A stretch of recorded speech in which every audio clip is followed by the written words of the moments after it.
नमस्कार everyone, this is me again the क्रेजियन के नितेश खत्री एंड जय श्री राम आप सभी को। और ये जो वीडियो है काफ़ी स्पेशल है और काफ़ी इम्पोर्टेंट भी है और कई लोगों ने इस पर वीडियो बना लिया है। तो वही बात है, कुछ लोग समझे कि मैं भेड़ चाल कर रहा हूँ, पर नहीं, रुक जाओ, ब्रेक मारो, पूरी देख करके जाना, क्योंकि मैं वो बात बताऊँगा। मेरा काम होता है ओपिनियन बताना, ठीक है। तो मैं वो बात बताऊँगा जिससे आपकी आँखें खुल सके और कहीं तक अगर मैं कहीं कामयाब भी होता हूँ तो लाइक करके ज़रूर से जाना, ठीक है। तो मैं एक छोटी सी कहानी सुनाता हूँ पहले इस चीज़ में। एक राज्य का राजा हुआ करता था पप्पू खान, एग्जाम्पल के तौर पे बता रहा हूँ, ठीक है। वो चाहता था कि उसकी जो संतान है, आई नो उसकी नहीं है, पर इमेजिन कर लो, कहानी सुना रहा हूँ। तो पप्पू खान चाहता था कि उसकी जो संतान है वो काबिल बने और आगे फ्यूचर में अगर जब राज्य संभालना हो संभाल सके, उस हिसाब में वो अपने पुत्र को ना बाहर निकाल देता अपने राज्य से। वैसे वो बिगड़ल भी था थोड़ा और बात नहीं मानता था तो पप्पू खान अपने बेटे को ना राज्य से निकाल देता है। माँ जा कर के अपना राज्य बना, मुझे दिखा, साबित कर कि तू कामयाब है कि नहीं, तू सक्षम है कि या नहीं। तो पप्पू खान का जो बेटा होता है वो गुस्सा हो जाता है, कंफ्यूज भी हो जाता है कि आखिर ऐसा क्यों किया पिताजी ने, क्योंकि उनके बाद तो मैं ही राजा बनूंगा, तो ऐसा तो उन्हें करना नहीं चाहिए उस हिसाब में।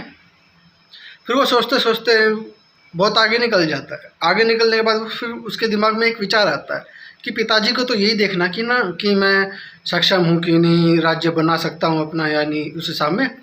तो पप्पू खान का बेटा सोचता है क्यों ना मैं एक राज्य को हथिया लूँ, ताकि ये बता सकूँ अपने पिताजी को कि हाँ, मैंने अपना साम्राज्य बना लिया है और मैं सक्षम हूँ। ऐसा करके वो एक ऐसे राज्य की तरफ चला जाता है जहाँ का राजा मोदी था।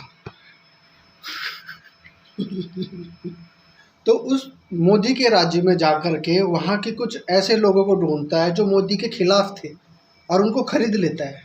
जितने भी उसके पास पैसे थे उन पैसों से खरीद लेता है और ऐसे करके 1500 लोग इकट्ठे हुए पप्पू खान के बेटे की सेना में। चेतावनी दिलवाता है मोदी को कि मैं तुम्हारे राज्य पे आक्रमण करने आ रहा हूँ, अपने राज्य को बचा सकती हो तो बचा लो। जब मोदी के पास ये खबर जाती है तो मोदी मुस्कुराता है और कहता है कितने हैं उसके पास, तो 1500। वो बोलता है ठीक है, चैलेंज एक्सेप्टेड।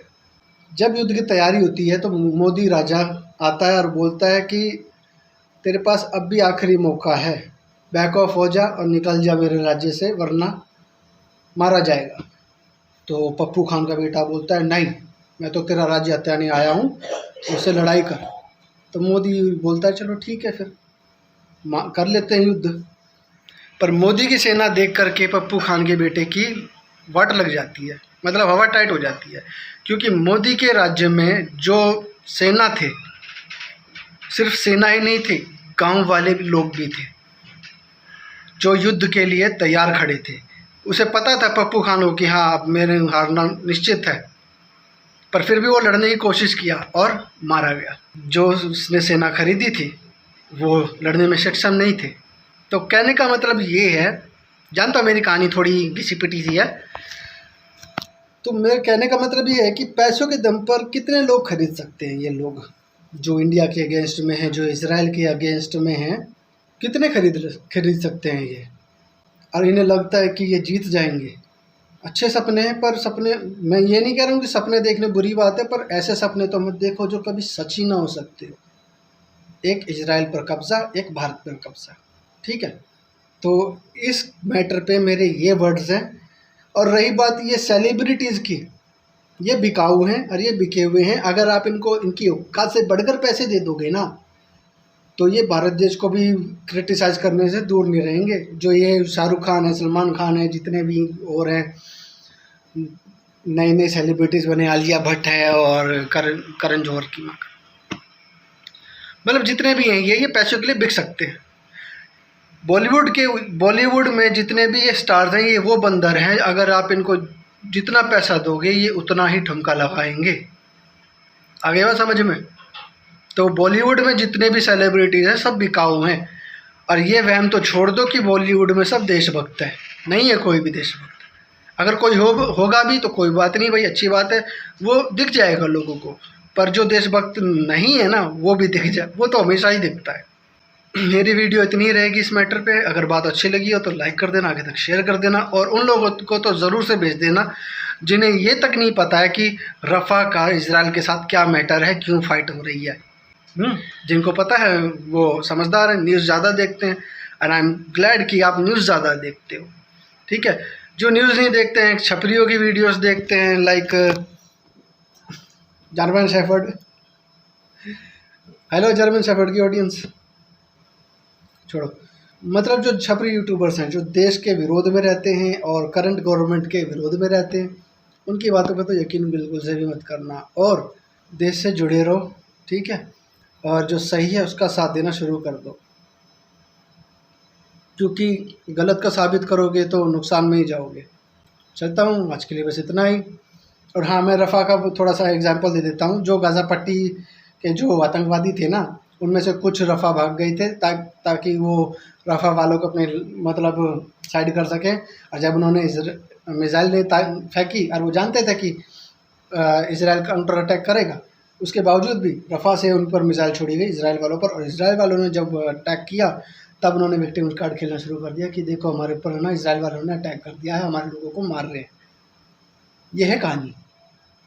अगर अभी आपको लगता है कि रफ़ा मासूम है, इनोसेंट है, हाँ मानता हूँ भाई, कुछ के चलते पूरे देश बदनाम हो रहा है, पर फर्स्ट अटैक जिसने किया, बदनामी तो उसकी होनी चाहिए ना।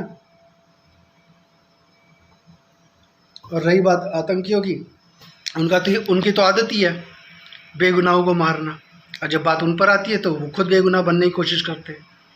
That's it. ये है कहानी रफ़ा की और इजराइल की। और यही चीज़ है ना, पाकिस्तान करने की कोशिश किया था। जब अटल बिहारी वाजपेयी जी प्रधानमंत्री थे, तब पाकिस्तान वालों ने यूएसए को बताया कि हम है ना भारत पे अटैक करने वाले हैं, क्या आप हमारा साथ दोगे, ऐसे करके। तो अमेरिका पीछे हट गया, बोला नहीं भैया मैं इस चक्कर में नहीं पड़ूंगा, ठीक है तुम अपना देख लो। तब अमेरिका के राष्ट्रपति ने अटल जी के पास फ़ोन मिलाया और कहा कि पाकिस्तान ऐसे ऐसे बात कर रहा है। तो अटल जी ने बताऊँ क्या कहा कि मैं 25% भारत कुर्बान करने को तैयार हूँ, पर ये आश्वासन देता हूँ अगले दिन का सूरज पाकिस्तान देख नहीं पाएगा। तब पाकिस्तान वालों की फटी थी। तो ये है कहानियाँ जो हकीकत हैं, जिनमें से कुछ मैंने एक आर्टिफिशियल सुनाई ताकि आपको समझ आ सके कि मैं क्या कहने की कोशिश कर रहा हूँ, ठीक है। इतना ही रखते हैं वीडियो को। That's it. बड़ों को आदर करें और देश से प्यार करें और सही का साथ दें। जय श्री राम।